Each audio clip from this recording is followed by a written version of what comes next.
Hello दोस्तों, कैसे हो? आई होप आप लोग अच्छे होंगे और आप लोगों की तैयारी भी ऐसी चल रही होगी। ये जो मॉडल सेट होगा हिंदी के लिए होगा, जो आप लोग को एग्जाम में पूछे जाने वाले हिंदी के मोस्ट इंपोर्टेंट क्वेश्चन होंगे। चलिए ये मॉडल सेट स्टार्ट करते हैं। क्वेश्चन नंबर फर्स्ट लेते हैं। करा मुख्य क्रिया के अर्थ को स्पष्ट करने वाली क्रिया होती है, मतलब कौन सी क्रिया कहलाती है?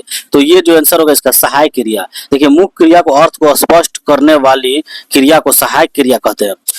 2 नंबर में दिया है प्रेरणार्थक क्रिया।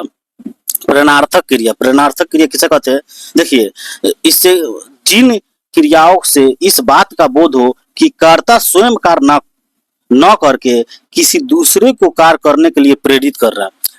ये प्रेरित कर रहा है, ये मतलब कर्ता जो है स्वयं कार्य ना करके, स्वयं कार्य न करके न करके किसी दूसरे को प्रेरित कर रहा है, उसे प्रेरणार्थक क्रिया कहते हैं।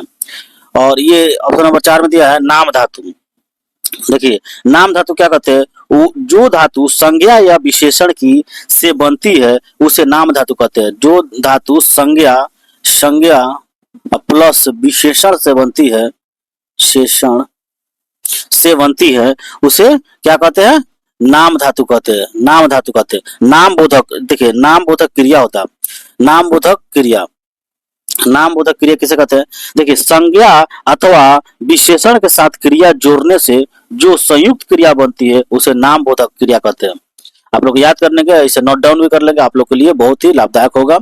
देखिए, सहायक क्रिया, मुख्य क्रिया को अर्थ को स्पष्ट करने वाली क्रिया को क्या कहते हैं? सहायक क्रिया। प्रेरणार्थक क्रिया, जो कर्ता स्वयं कार्य न करके किसी दूसरे को प्रेरित करता है उसे प्रेरणार्थक क्रिया कहते हैं।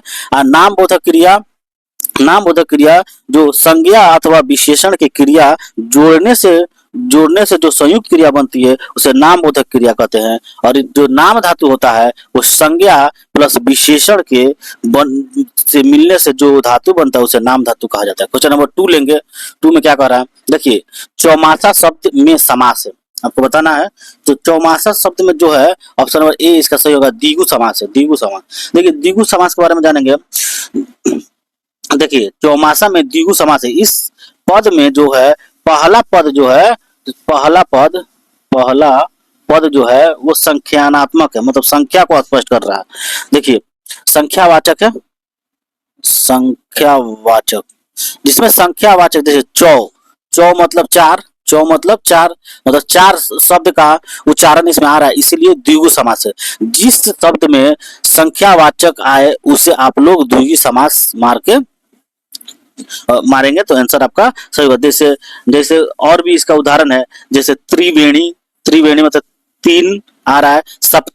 सप्ताह, नवग्रह, ये सब द्विगु समास के उदाहरण है।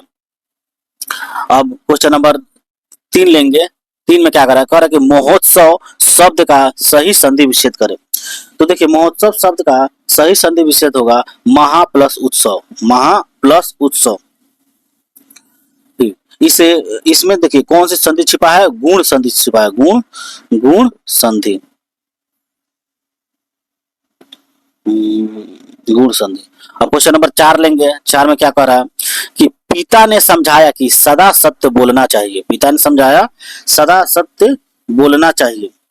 अब इसमें पूछ रहा है कि यह वाक्य उदाहरण है, कौन से वाक्य उदाहरण है? तो देखिए, ये मिश्र वाक्य का उदाहरण है। कौन सा वाक्य उदाहरण है? ये मिश्र वाक्य का उदाहरण है। ऑप्शन 3 इसका सही होगा, क्योंकि देखिए यह वाक्य उदाहरण है मिश्र वाक्य। इसमें देखिए 2 वाक्य पृथक पृथक किंतु एक आशय को स्पष्ट करता है। मतलब पिता ने समझाया कि सदा सत्य बोलना चाहिए, 2 वाक्य को मिलाकर एक वाक्य बनाया गया है, इसीलिए हम इसे मिश्र वाक्य श्रेणी में रखते हैं। क्वेश्चन नंबर 5 देंगे। 5 में कह रहा है मेरा घर इसी शहर में है, मेरा घर इसी शहर में। इस वाक्य में कौन सा विशेषण है? आपको बताना है कौन सा विशेषण है। तो देखिए, इस वाक्य में सार्वनामिक विशेषण है, सार्वनामिक विशेषण है। देखिए, पुरुषवाचक या निजवाचक सर्वनाम को छोड़कर अन्य सर्वनाम जब किसी संख्या की विशेषता बताए तो उन्हें सर्वनामिक विशेषण कहते हैं। ठीक, आप लोग लिख लेंगे इसे। क्वेश्चन नंबर 6 लेंगे। 6 में क्या कह रहा है? 6 में कह रहा है राम ने सुरेश के साथ मित्रता का निर्वहन किया, इस वाक्य में भाववाचक संज्ञा है। कौन सा भाववाचक संज्ञा? देखिए, मित्रता तो है, मित्रता का निर्वहन किया, ये है भाववाचक संज्ञा, भाववाचक संज्ञा। क्वेश्चन नंबर 7 लेंगे। 7 में क्या कर रहा है? आंख एक नहीं कजरौटा 10-10, ये लोकोक्तिया है। आंख एक नहीं कजरौटा 10-10, इसका इस लोकोक्तिया का आपको अर्थ बताना है। तो इसका जो अर्थ है ऑप्शन नंबर 1 इसका आंसर होगा व्यर्थ आडंबर करना। व्यर्थ में आडंबर करना कि एक चीज नहीं है 10 चीज को हल्ला फैलाना, इसका मतलब अर्थ हुआ व्यर्थ में आडंबर करना। देखिए क्वेश्चन नंबर 8 लेंगे। 8 में क्या कर रहा है? 8 में कर रहा है तत्भव शब्द है, आपको तत्भव शब्द बताना है। देखिए इसमें जो तत्भव शब्द है वो अंधेरा, अंधेरा है। ऑप्शन नंबर 1 इसका सही होगा, अंधेरा इसका आंसर होगा। तत्भव शब्द इसमें दिया गया है अंधेरा। देखिए अंधेरा का तत्सम जो होता है, अंधेरा का तत्सम, तत्सम अंधेरा का तत्सम होगा अंधकार, अंधकार, अंधकार। रात्रि का तत्भव रात और चंद्र का तत्भव चांद होता है। चलिए क्वेश्चन नंबर अब 9 देखेंगे। 9 में क्या कर रहा है? निर्बल का विलोम आपको बताना है। निर्बल शब्द का विलोम कौन होगा? देखिए निर्बल शब्द का जो विलोम होगा वो सबल होगा। ऑप्शन नंबर 2 इसका आंसर होगा सबल। क्वेश्चन नंबर 10 कह रहा कि विरासत शब्द का अर्थ है, विरासत शब्द का अर्थ है, आपको अर्थ बताना है। तो देखिए विरासत शब्द का अर्थ पुरखों से प्राप्त जो होता है उसे विरासत कहते हैं। पुरखों से जो प्राप्त आपको धन दौलत होता है उसे विरासत कहते हैं। क्वेश्चन नंबर 11 लेंगे। कह रहा है कि तत्सम तत्भव रूप का असंगत युग्म कौन है? असंगत युग्म कौन है आपको बताना है। तो देखिए पानी और पानी जो है, ऑप्शन नंबर 2 पानी और पानी ये दोनों असंगत युग्म है। और क्वेश्चन नंबर 12 लेंगे। 12 में क्या कह रहा है? 12 में कह रहा है कि हमें विवेकपूर्ण निर्णय लेने की आवश्यकता है, हमें विवेकपूर्ण निर्णय लेने की आवश्यकता है। रेखांकित, ये जो रेखांकित है, ये रेखांकित पद में कौन सा समास है आपको बताना।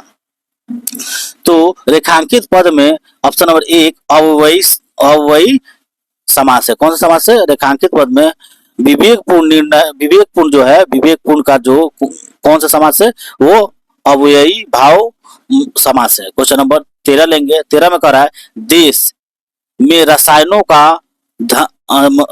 का अंधाधुंध प्रयोग हो रहा है, इस वाक्य में रेखांकित शब्द है जो देश है कौन सा शब्द है आपको बताना है। तो देश जो है संज्ञा है, क्या है? ऑप्शन नंबर 1 देश का कौन सा मतलब वाक्य है वो संज्ञा है। क्वेश्चन नंबर 14 लेंगे। 14 में क्या कर रहा है? कह रहा है कि निम्न में से कौन सा वाक्य अपूर्ण वर्तमान काल का है? अपूर्ण वर्तमान काल का आपको बताना है। तो ऑप्शन नंबर 2 इसका आंसर होगा कि खेती में इस्तेमाल होने वाली कीटनाशक मनुष्य के लिए काफी खतरनाक साबित हो रहे हैं। ये अपूर्ण वर्तमान काल की बात कही जा रही है। देखिए क्वेश्चन नंबर 15 लेंगे। 15 में कह रहा है कि नमक, जो नमक रेखांकित है, देखिए नमक का सेवन रक्तचाप का कारण बन जाता है, इस वाक्य में रेखांकित पद है। नमक क्या है? देखिए नमक जो है वो जातिवाचक संज्ञा है। ऑप्शन नंबर 2 इसका आंसर होगा जातिवाचक संज्ञा है, पुल्लिंग है और एक वचन है। पुल्लिंग है, नमक जो है पुल्लिंग है और एक वचन है। ये जातिवाचक संज्ञा के संबोधन कर रहा है। क्वेश्चन नंबर 16 लेंगे। 16 में क्या कर रहा है? भोजनालय का संधि विच्छेद करना है आप लोग को, भोजनालय का संधि विच्छेद करना है।